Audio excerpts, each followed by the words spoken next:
நம்ம ஜெயிக்கிறோமா தோக்குறோமாங்கிறது முக்கியம் இல்லை நண்பா, கடைசி வரைக்கும் முயற்சி பண்ணமாங்கிறதா முக்கியம். இன்னும் சிம்பிளாக சொல்லணும்னா, தோத்தாலும் ஜெயிச்சாலும்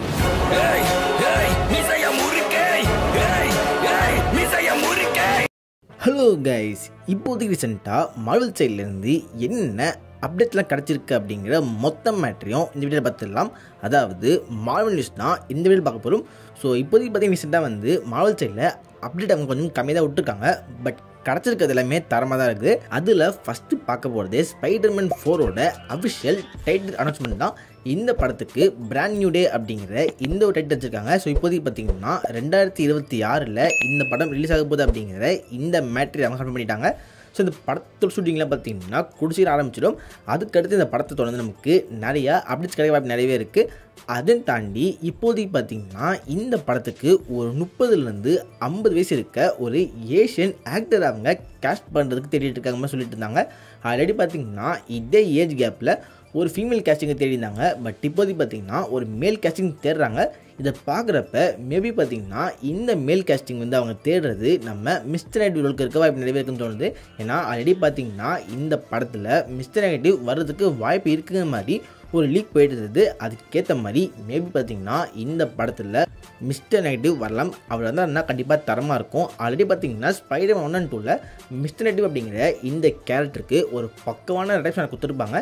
அதே மாதிரி இந்த படத்துலையுமே அவருக்கான ரைட்டிங் ஸ்ட்ராங்காக இருந்தால் உண்மையிலே வந்து பக்கவாக இருக்கும். இந்த ஸ்பைடர்மேன் 4க்கு எவ்வளோ ஃபேன்ஸ் வெயிட் பண்ணுறாங்களோ அதை விட பல பேர் பார்த்தீங்கன்னா பியாண்ட் தி ஸ்பைடர்ஸ் அப்படிங்கிற இந்த படத்துக்கு வெயிட் பண்ணியிருப்போம். இந்த படம் பார்த்தீங்கன்னா எப்போயோ வர வேண்டியது, அதை பற்றி அவங்க தள்ளி போட்டுட்டே இருக்காங்க. ஸோ இப்போதைக்கு பார்த்தீங்கன்னா 2027 இந்த படம் வரப்போது அப்படிங்கிற அந்த மேட்டை கன்ஃபார்ம் பண்ணி அப்படியே பார்த்தீங்கன்னா சில பல ஃபஸ்ட் லுக்கில் விட்டுருந்தாங்க. அதையே பார்த்துக்கோங்க. ஸோ இந்த படம் வந்து பார்த்தீங்கன்னா கண்டிப்பாக வரும்போது கண்டிப்பாக நல்லா நினைக்கிறேன். ஏன்னா ரொம்ப டைம் எடுத்துருக்காங்க. எவ்வளோ டைம் எடுத்துமே இந்த படத்தோட அனிமேஷனில் அவங்க சொதப்பிட்டாங்கன்னா கண்டிப்பாக பார்த்தீங்கன்னா செம்ம கடுப்பாகும். இப்போதைக்கு வந்து அதுக்கடுத்து நாட் ஜி ஜெட்டர் அப்படிங்கிற இந்த ஆக்டர் பார்த்தீங்கன்னா இப்போதைக்கு வந்து அவருக்கு க்ரீன் கம்பெனி கூட ஃபைட் பண்ணணும் அப்படின்ட்டு ஆசையாக இருக்க சொல்லியிருக்காரு.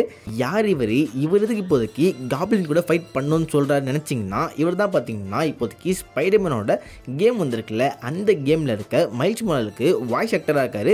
ஆல்ரெடி பார்த்தீங்கன்னா 3 படத்துலையுமே அவர் இருக்கார். அதாவது பார்த்தீங்கன்னா 3 கேம்லேயும் பார்த்தீங்கன்னா அவர் இருக்கார். ஸோ இப்போதைக்கு வந்து அடுத்து ஒரு போல ஸ்பைடர்மேன் 3 கேமில் வந்து காப்ளின் கூட ஃபைட் பண்ணணும் அப்படின்ட்டு அவருக்கு ஆசையாக இருக்குது அப்படிங்கிற இந்த மேட்டரை பேசியிருக்காரு. ஆல்ரெடி பார்த்தீங்கன்னா காப்ளின் வரதுக்கு வாய்ப்பு நிறையவே இருக்குது அப்படிங்கிற மாதிரி சொல்லிட்டு இருந்தாங்க. மேபி பார்த்தீங்கன்னா காப்ளின் அந்த கேமில் வரலாம். அப்படி வந்தால் கண்டிப்பாக தரமாக தான் இருக்கும்.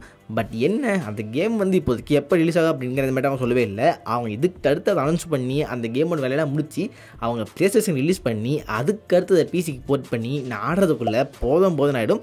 சொல்லி பற்றி நம்ம அடுத்து நம்ம பார்க்க போகிறது ஃபேண்டாஸ்டிக் ஃபோர் படத்தை பற்றி தான். இந்த படத்தை டேரக்டர் சொல்கிற மேட்டர்னு பார்த்தீங்கன்னா இந்த படம் வந்து பழைய ஃபேண்டாஸ்டிக் ஃபோர் படத்தை விட நிறைய விஷயத்தில் வந்து டிஃப்ரெண்ட்டாக இருக்கும் அப்படிங்கிற அந்த மேட்டர் பேசியிருக்காரு. அதாவது பார்த்தீங்கன்னா பழைய எல்லா ஃபேண்டாஸ்டிக் ஃபோர் படத்துலையுமே அதே ஆர்ஜின் அதே மாதிரி பார்த்தீங்கன்னா மோஸ்ட்லி வந்த எல்லா லைவ் ஆக்ஷன் படத்துலையுமே வில்லனாக வந்தது நம்ம டாக்டர் டூம் தான். அதே மாதிரி பார்த்தீங்கன்னா இந்த படத்தில் இல்லாமல் நாங்கள் வந்து டிஃப்ரெண்ட்டாக சொல்ல ட்ரை பண்ணுறோம். அதனால ஆர்ஜின் சீக்வன்ஸ் இருக்காது அப்படிங்கிற அந்த மேட்டர் அவர் ஸ்டார்டிங்லேருந்து சொன்னார். இப்போ அவர் முக்கியமாக சொன்ன இன்னொரு புது மேட்டர்னு பார்த்தீங்கன்னா இந்த படத்தில் டாக்டர் டூம் இருக்க மாட்டார் அப்படிங்கிற மாதிரி சொல்லியிருக்காரு. பட் டாக்டர் டூம் இந்த படத்தில் இல்லாமல் இருந்தால் அது எப்படின்னு எனக்கு தெரியல. ஏன்னா டாக்டர் டூம் பார்த்தீங்கன்னா ஒரு மிகப்பெரிய வில்லனாக வர வேண்டியது. பட் இப்போதே பார்த்தீங்கன்னா எம்சியூவில் அவருக்கு பெருசாக எந்த ஒரு இன்ட்ரடக்ஷன் கொடுக்கவே இல்லை. மேபி பார்த்தீங்கன்னா இந்த படம் வந்து அவரோட இன்ட்ரோவுக்கு ஒரு முக்கியமான படமாக இருக்கும் அப்படின்ட்டு நான் எதிர்பார்த்தேன். பட் இப்போதைக்கு இவர் இப்படி சொல்லியிருக்காரு. பட் மேபி பார்த்தீங்கன்னா போஸ்ட் கிரெடிட் சீனில் வரதுக்கு வாய்ப்பு இருக்குது அப்படின்ட்டு நான் நினைக்கிறேன். இப்போதைக்கு அதையும் தாண்டி இந்த படத்தில் சூஸ்டம் இருக்காங்களே அவங்க வந்து பார்த்திங்கன்னா ப்ரெக்னெண்ட்டாக இருக்காங்க அப்படிங்கிற அந்த மேட்டரி அவங்க கன்ஃபார்ம் பண்ணியிருக்காங்க. அவங்க ப்ரெக்னெண்ட்டாக இருந்தாங்கன்னா அவங்க வயிற்றுக்குள்ளே இருக்கிறது வேறு யாருமே இல்லை, அது நம்ம ஃப்ராங்க்லின் தான். ஒரு ஓவர் பவரான ஒரு கேரக்டர். ஸோ இப்போதைக்கு பார்த்திங்கன்னா அந்த கேரக்டர் இந்த படத்தில் வரதுக்கு வாய்ப்பு நிறையவே இருக்குது. ஸோ அந்த கேரக்டருக்காக நம்ம கேரக்டர்ஸும் பார்த்திங்கன்னா இந்த படத்தில் ஃபேண்டாஸ்டிக் ஃபோர் தேடி வருவாங்க சொல்லிட்டு இருக்காங்க. ஸோ எப்படிக்கு போகுது அப்படிங்கிற இந்த மேட்டரை வெயிட் பண்ணி இந்த படத்தில் பார்க்கலாம். கண்டிப்பாக வந்து ஜூலை மாதம் பட்டையை கிளப்ப போகிறாங்கன்னு நினைக்கிறேன். அதுக்கடுத்து கேப்டன் அமெரிக்கா 4 படம் வந்து தியேட்டர் ரிலீஸ் ஆயிருந்தது.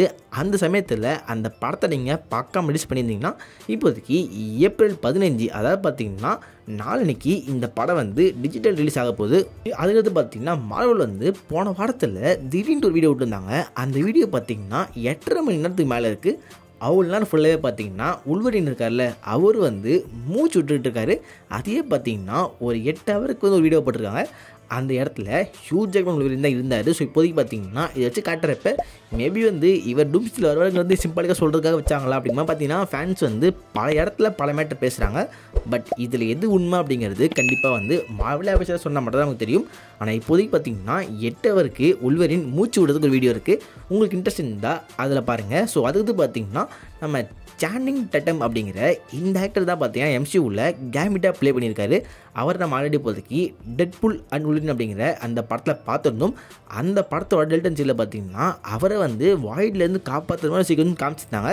பட் இப்போதைக்கு பார்த்தீங்கன்னா இந்த ஒரு டூம்ஸ்டே கேஸ்ட்டில் அந்த சேரில் பார்த்தீங்கன்னா அவரோட பேர் இருந்தது. அவர்கிட்ட இதை பற்றி கேட்குறப்ப நான் அந்த படத்தில் இருக்கேன் ஆனால் கேம்பிட்டா இல்லை அப்படின்ட்டு தேவையெல்லாம் போய் சொல்கிறாரு. ஸோ அவர் வரப்போறாரு, கேம்பிட்டா தான் வரப்போறாரு அப்படின்ட்டு கண்டிப்பாக பார்த்தீங்கன்னா எல்லாருக்குமே தெரியும். பட் ஸ்டில் பார்த்தீங்கன்னா அவர் சமாளிக்கிறேன் அப்படின்ட்டு இவ்வளோ கேவலமாக ட்ரை பண்ணியிருக்காரு. சரி ஓகே, இப்போதைக்கு நம்ம அடுத்து பார்க்க போகிறது நம்ம ஆர்டிஜே ப்ளே பண்ணுற டாக்டர் டூமோட ஃபர்ஸ்ட் லுக் தான். இது வந்து பார்த்தீங்கன்னா அஃபிஷியல் ஃபர்ஸ்ட் லுக் சொல்ல முடியாது. பட் மேபி பார்த்தீங்கன்னா இதே லுக்கு வந்து டாக்டர் டூமுக்கு எடுத்துகிட்டு போகிறது வாய்ப்பு நிறையவே இருக்குது. இப்போ போன வாரத்தில் ஆர்டிஜே அவரோட பர்த்டே செலிப்ரேட் பண்ணியிருக்காரு. அந்த இடத்துல பார்த்தீங்கன்னா நிறைய ஃபோட்டோலாம் இப்போதைக்கு ஆன்லைனில் வந்துட்டு இருக்குது. அந்த ஒரு ஃபோட்டோவில் அவரோட ஹேர் ஸ்டைல் பார்த்தீங்கன்னா டிஃப்ரெண்ட்டாக மாறின மாதிரி இருக்குது. இப்போதைக்கு பார்த்தீங்கன்னா அவர் திடீர்னு வந்து எதுக்கு ஹேர் ஸ்டைலை மாற்றணும் அப்படிங்கிற அந்த கேள்வி தான் பார்த்தீங்கன்னா பல ஃபேன்ஸுக்கு போகுது. மேபி இதுதான் வந்து டாக்டர் டூமோட புது லுக்காக இருக்கலாம் அப்படின்னு சொல்கிறாங்க. அதுலேயும் வந்து இன்னொரு மேட்டர்னு பார்த்தீங்கன்னா அந்த பர்த்டே பார்ட்டிக்கு அவரோட இன்விடேஷன் இருக்கும் பார்த்தீங்களா, அந்த இன்விடேஷனில் ஒரு டாக்டர் டூமோட ஃபோட்டோ மாதிரி தான் போட்டு அந்த ஒரு இன்விடேஷனை பார்த்தீங்கன்னா அவர் பல பேர் கொடுத்துருக்காரு.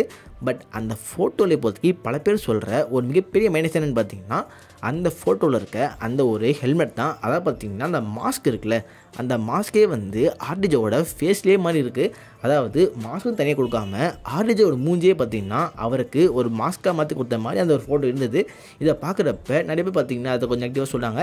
பட் மோஸ்ட்லி வந்து இந்த லுக்கை அவங்க படத்தில் ஃபாலோ பண்ணக்கூடாது. அப்படி ஃபாலோ பண்ணாங்கன்னா கண்டிப்பாக பார்த்தீங்கன்னா அது நிறைய பேர் கிரிட்டிசைஸ் பண்ண போகிறதுக்கு அப்படி நிறையவே இருக்குது. இதை பற்றி உங்களுக்கு தோன்ற மேட்டரை கீழே கமெண்ட்டில் போடுங்க. இந்த வீடியோவில் தான் வீடியோ செலக்ட் பண்ணுங்கள், உங்கள் ஃப்ரெண்ட்ஸாகவும் ஷேர் பண்ணுங்கள், நம்ம சேனலில் மறக்காம சப்ஸ்கிரைப் பண்ணுங்கள்.